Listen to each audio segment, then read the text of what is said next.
Bom, olá pessoal, uma boa tarde a vocês, o pessoal aí do VIP Online. Estamos iniciando aí mais uma aula de atualidades para esse concurso, que eu tenho certeza que vocês vão sair muito bem. Vocês não terão dificuldade de responder a prova de atualidade. Na hora que vocês abrirem a prova lá de atualidade, vocês vão ver o professor Sucupira na prova. Não corra, é o Sucupira, entendeu? Então vamos lá.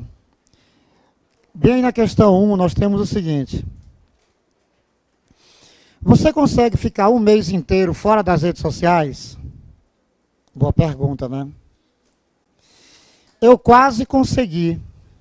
Juliana, 32 anos, editora da UOL Tecnologia, viciada em Twitter e Instagram, usuária do Facebook, só porque não tem mais como ficar fora e ex-dependente do Orkut.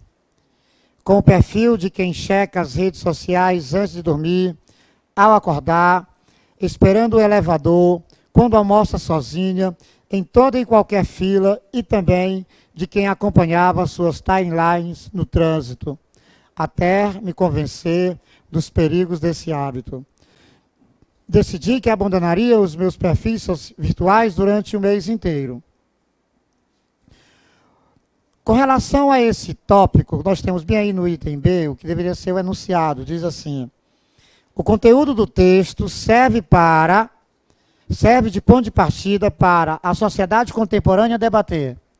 Aí temos, letra A, o fenômeno contemporâneo da metropolização e de suas formas de comportamento social. Lógico que não. Quando se fala de metropolização, nós estamos falando de surgimento de novas cidades, sabe, com mais de 1 milhão de habitantes, cidades que apresentam um conjunto de funções, e esse conjunto de funções faz com que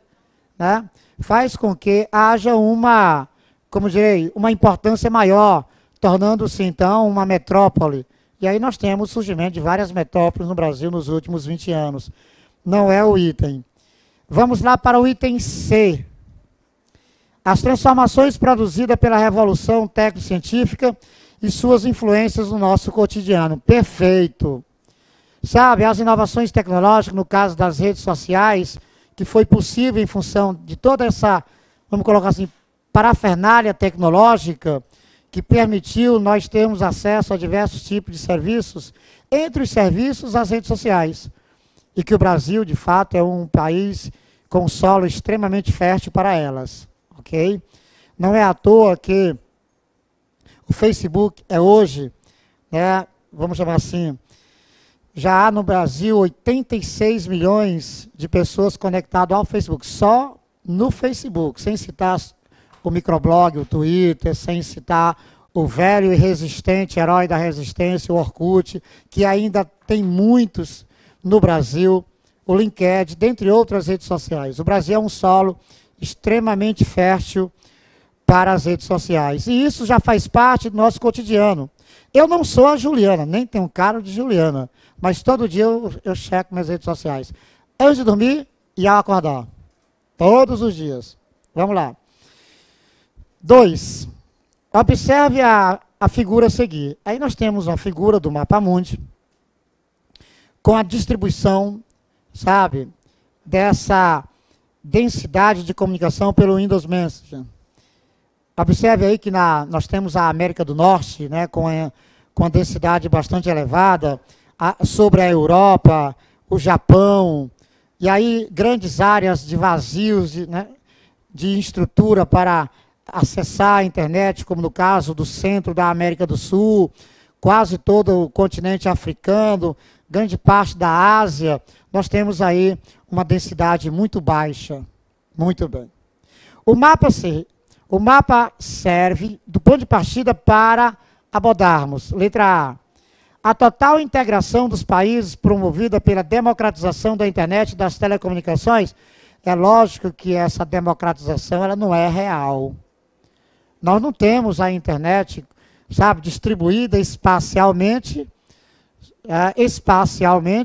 de forma homogênea, e ela não é democrática, porque nós temos bilhões de pessoas que não têm acesso às redes, né, possibilitada pela internet. Não porque não queira, em função muitas vezes das condições socioeconômicas, mas também e principalmente pela infraestrutura que determinadas áreas não possibilita acesso à internet, como a uma simples rede de distribuição de eletricidade, rede elétrica, como acontece em algumas regiões da Ásia e África. Não tem nem saneamento básico, só para a gente colocar no mais básico dos exemplos.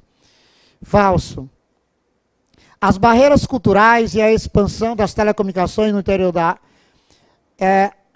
As barreiras culturais, a expansão das telecomunicações no interior da África e da América do Sul. Olha, no interior da África e da América do Sul, nós temos aí uma pequena densidade, né, de acesso à internet. Mas não é por causa das barreiras culturais. Até mesmo porque não há barreiras culturais para a informação.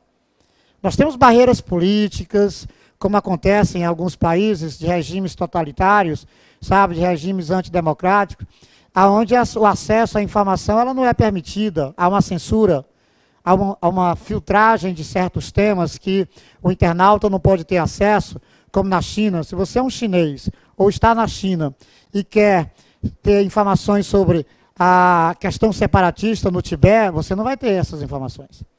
Se você quer saber sobre direitos humanos atuando na China, você não vai ter essas informações. Da mesma forma, há uma censura na Arábia Saudita, no Irã, sabe, no Iraque, no Afeganistão, em países onde nem acesso à internet o seu cidadão pode ter, como, por exemplo, na Coreia do Norte. Em Cuba, também há filtragem no que é colocado nas redes. Então, essa total democratização ela é irreal. O fim das fronteiras, pois a internet permite a comunicação total em qualquer lugar do mundo, acabei de colocar como não. Com certeza, a desigual distribuição no acesso às modernas redes sociais como a internet. Letra D para essa questão. Essa desigual distribuição. 3. Aí nós temos um título. Diz assim: Brasil é o 4º país do mundo em nativos digitais. Com relação ao mundo digital e das redes sociais, julgue as alternativas abaixo. Nativos digitais é a terminologia usada pela ONU para classificar jovens entre 15 e 24 anos que estão conectados à internet há pelo menos 5 anos. Muito bem, você amigão aí do online, se você tiver entre 15 e 24 anos de idade e já está há 5 anos conectado à rede, você é mais um entre os bilhões de nativos digitais que existem pelo mundo. Ok, pessoal? Essa denominação ela é oficial, ela é a denominação utilizada pela ONU para identificar as pessoas com essa característica. Verdade. Estados Unidos, China, Índia e Japão estão entre os 5 países com maiores números de nativos digitais. É verdade, o Brasil é o 4º. Nós temos por ordem China, Estados Unidos, Índia, Brasil, o 4º, e o Japão, o 5º. Verdade. Segundo a União Internacional de Telecomunicações, os Estados Unidos é o país mais desenvolvido em inclusão digital e em infraestrutura de telecomunicação no mundo. Não é não. É a Coreia do Sul. A Coreia do Sul é o país, sabe, mais desenvolvido quando se trata de inclusão digital e o país que apresenta a melhor estrutura para essa inclusão digital. Logo depois da Coreia do Sul, vem os países nórdicos, ali na Europa, Noruega, Suécia, Finlândia, Dinamarca, são os países que apresentam a melhor estrutura para uma inclusão digital. Eu fiquei impressionado quando li essa informação, porque a Coreia do Sul, até pouco tempo atrás, vamos colocar assim, nos anos 60, saindo de uma guerra com a Coreia do Norte, ali entre 1950 e 1953, até a década de 60, mais de 60% da população sul-coreana era analfabetas. Quer dizer, dos anos 60 para cá, esse país passou a ser um país desenvolvido, com praticamente 0 índice de analfabetismo, e é o país com a melhor inclusão digital no mundo. Isso em pouco tempo, pessoal. É de fazer inveja a qualquer um.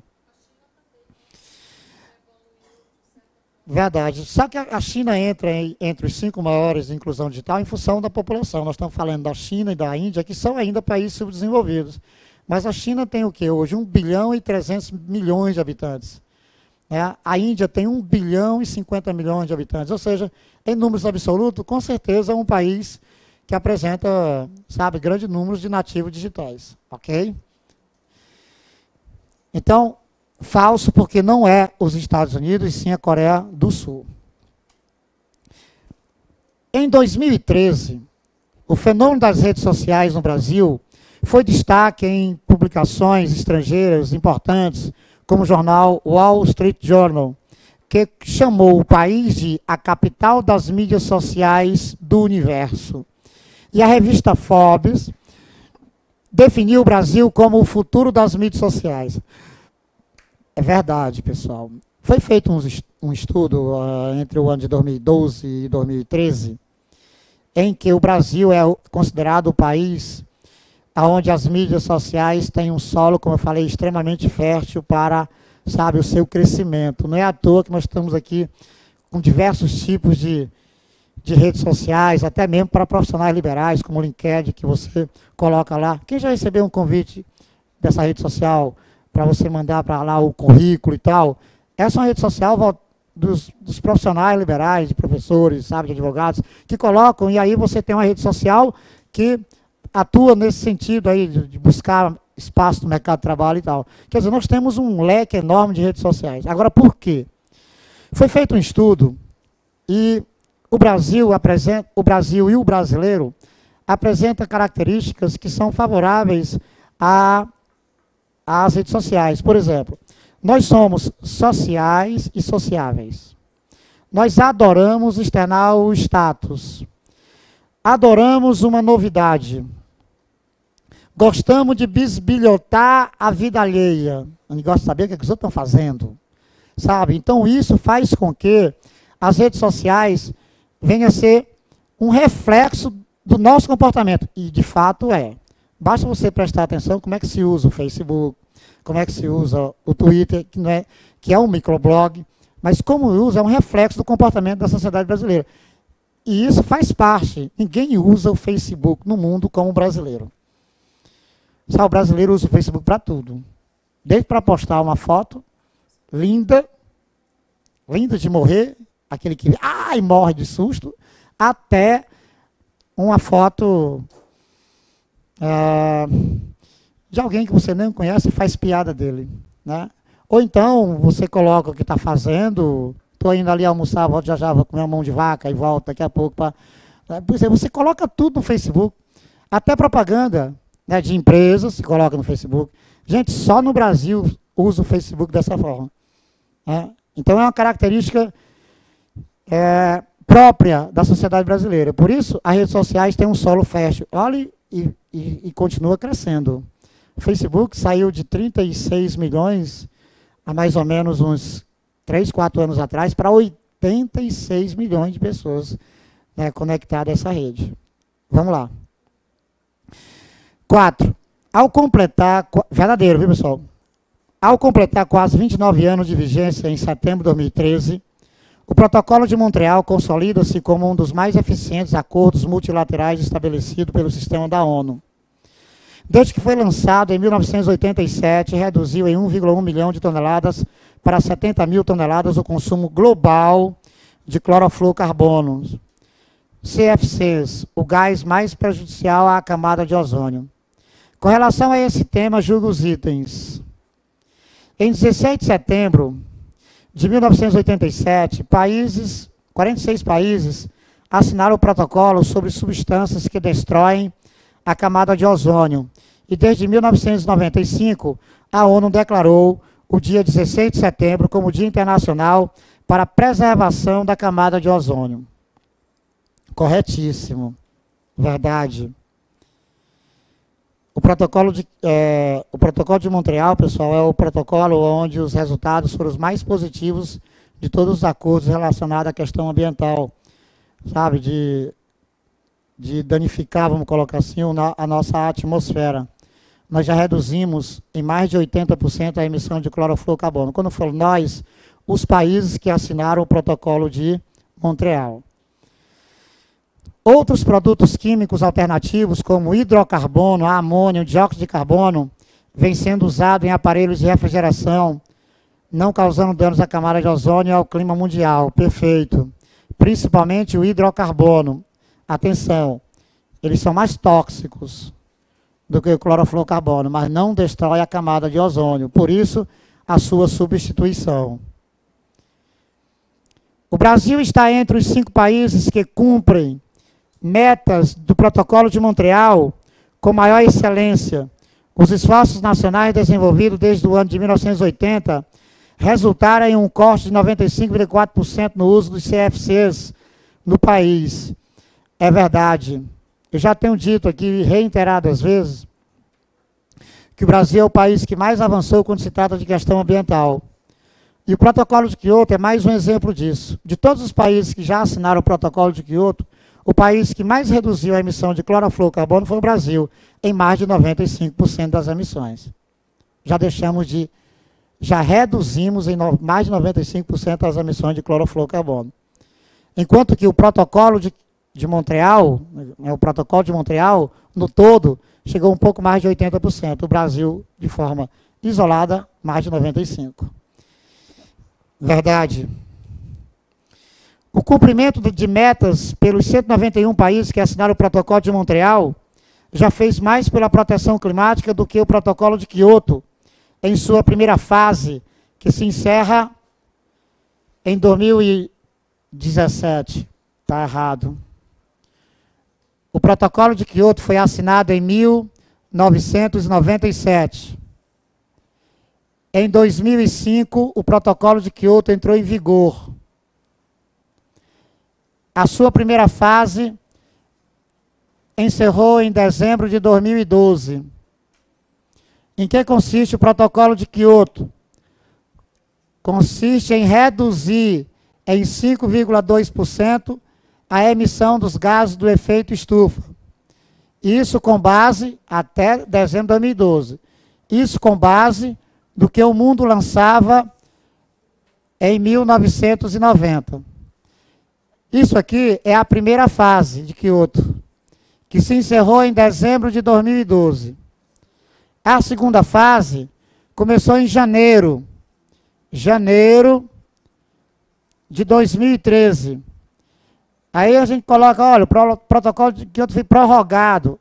Essa prorrogação é a sua segunda fase, que é para se encerrar em 2017 ou 2020. Bom, aqui nós estamos na segunda fase. Infelizmente, a segunda fase ainda não foi definida uma meta de redução. Estamos discutindo isso. Nós não chegamos ainda a uma meta de redução. Por enquanto, está valendo os 5,2% de redução. Nós não definimos uma segunda meta. E, infelizmente, alguns países que assumiram o compromisso na primeira fase, ainda não assumiram o compromisso na segunda. Países que foram importantes para que o protocolo de Kyoto entrasse em vigor em 2005, como a Rússia. A Rússia assinou o protocolo de Kyoto em novembro de 2004. Quando a Rússia assinou o protocolo de Kyoto, esse compromisso voluntário, o conjunto de países que já tinham assinado, mais a Rússia, já era responsável por mais de 55% das emissões dos gases do efeito estufa. Somando todos. Então, por isso entrou em vigor em 2005. Na segunda fase, nem a Rússia, nem o Japão, nem a Nova Zelândia, nem o Canadá ainda se comprometeram com a segunda fase de Kyoto. Os países que já se comprometeram com a segunda fase de Kyoto são hoje responsáveis por apenas 15% da emissão dos gases do efeito estufa. Bem menos dos 55% dos da primeira fase. Então nós temos aí um problema sério para resolver até 2020. Né? Então essa alternativa está errada porque coloca que a primeira fase de Kyoto se encerra em 2017. Não. ela encerrou em dezembro de 2012, ok? A segunda fase iniciou em janeiro de 2013 e vai até 2020. A segunda fase, está aqui, ó, segunda fase de Kyoto. Ela vai de janeiro de 2013 até o limite máximo, que é dezembro de 2020. E nessa segunda fase, esses países que tinham se comprometido com a primeira fase ainda não se comprometeu com a segunda. Ok? E os países da segunda fase, no somatório, são responsáveis por apenas 15% dos gases do efeito estufa.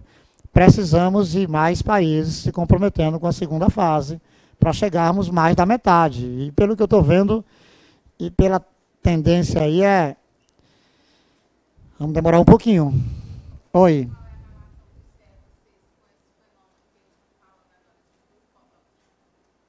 É por causa dos novos gases que estão sendo utilizados e que eles são muito mais tóxicos do que o clorofluorcarbono.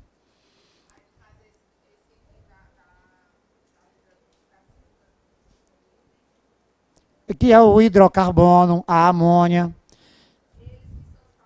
Exato. Aí você tem uma reação que está provocando isso, né? Okay. Já estão se discutindo, como é seu nome? Marília, já estão se discutindo a suspensão ou a redução do uso do hidrocarbono, da amônia, porque eles são bem mais tóxicos do que o clorofluorcarbono. Mas esses que nós estamos usando agora, nos aparelhos e tal, eles não destroem a camada de ozônio, mas são mais tóxicos do que o clorofluorcarbono. Ok? Muito bem, pessoal, vamos lá. As mudanças climáticas globais são, sem dúvida, alguns dos maiores desafios enfrentados pelo mundo contemporâneo. A Conferência das Partes, que foi realizada entre novembro e dezembro de 2012, apresentou-se como uma oportunidade decisiva para que os líderes mundiais avancem nos progressos já alcançados nos últimos anos e tracem as linhas gerais que guiarão o esforço internacional concentrado para aliviar as mudanças climáticas e para que nos adaptemos a elas. Muito bem. A conferência é organizada pelo IPCC, Painel Intergovernamental sobre Mudanças Climáticas. No final de 2012, foi realizada na cidade de Doha. Na cidade de Doha.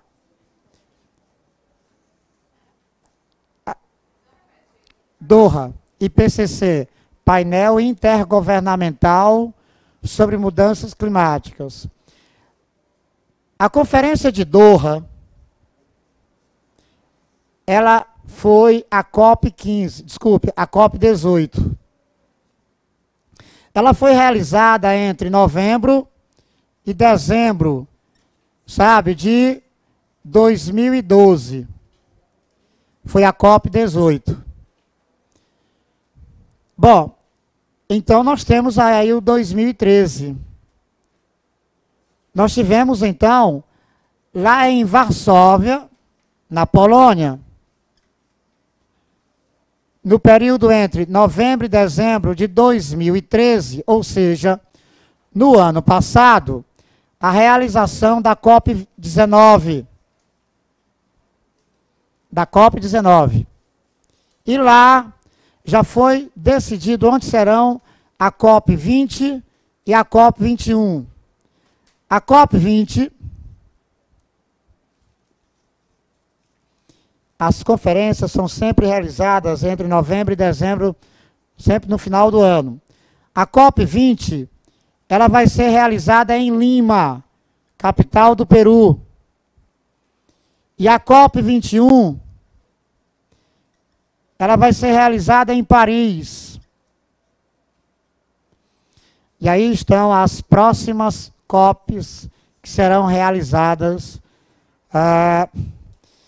esse ano em Lima e no próximo ano em Paris, a COP20 e a COP21. Pessoal, COP, Conferência das Partes, ok? A Conferência das Partes, elas são realizadas todos os anos, quando se trata de mudanças climáticas. Então, as conferências sobre mudanças climáticas, elas são anuais. E a outra COP, que é a Conferência sobre Biodiversidade, ela acontece a cada 2 anos. São bianuais. Quem participa das conferências das partes sobre mudanças climáticas e sobre biodiversidade? Todos os países que participaram da ECO 92, na Convenção sobre o Clima e da Convenção sobre a Biodiversidade. Desde então, os países que participaram lá na ECO 92, da Conferência sobre o Clima e da Conferência sobre Biodiversidade, participam das COPs que são realizadas desde 2001, quando foi realizada a primeira COP, ok? Nas Bahamas, sobre biodiversidade. Ok? Só que a conferência sobre biodiversidade, ela é bianual, ok? E a conferência sobre as mudanças climáticas são anuais.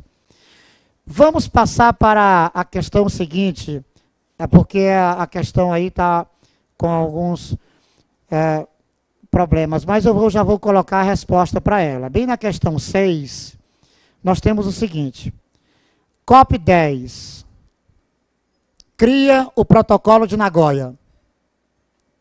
Na Conferência da Biodiversidade Biológica, organizada pela ONU em Nagoya, no Japão, os mais de 190 países assinaram o tão esperado acordo que garante o acesso à repartição de benefícios. O Protocolo de Nagoya, considerado o maior pacto ambiental desde Kyoto, é também um plano estratégico de ações até 2020. A COP10 refere-se, resposta, ao compromisso que as nações assumiram para preservar sua biodiversidade. Resposta: compromisso que os países assumiram em preservar sua biodiversidade. Os 190 países que participaram da convenção lá em Nagoya assumiram o compromisso de cada um preservar sua biodiversidade. E ainda mais, assumiram o compromisso de forma conjunta de ampliar até 2020 as áreas de conservação, ou seja, através de criação de unidade de conservação, ampliar o máximo possível áreas preservadas, ok? Quer dizer, o Brasil com certeza vai buscar até 2020 criar mais parques nacionais, mais área de proteção ambiental, mais estação ecológica. Foi o compromisso que os países que participaram lá da Conferência de Nagoya assumiram. Além disso, também assumiram o compromisso de ampliar, sabe, ampliar as áreas marinhas preservadas. Ampliar. Nós só temos, pessoal, 1% de toda essa região de água salgada, vamos colocar assim, de ambientes marinhos preservados no mundo, apenas 1%. A meta é chegar a 10% até 2020. Então, os países assumiram o compromisso de preservar, cada um a sua biodiversidade, ampliando as áreas de preservação através das unidades de conservação, certo? E de áreas. Tá legal? Resposta é essa, viu, pessoal? Ampliação da preservação das áreas, cada um a sua biodiversidade. Como eu coloquei aí para vocês, tá bom? Vamos para a questão 7. Bom, o país que não assinou, não assumindo o compromisso, não vai ser punido. Todos assinaram. Todos os países que participaram da conferência lá em Nagoya assinaram o compromisso de preservar a sua biodiversidade. Ok?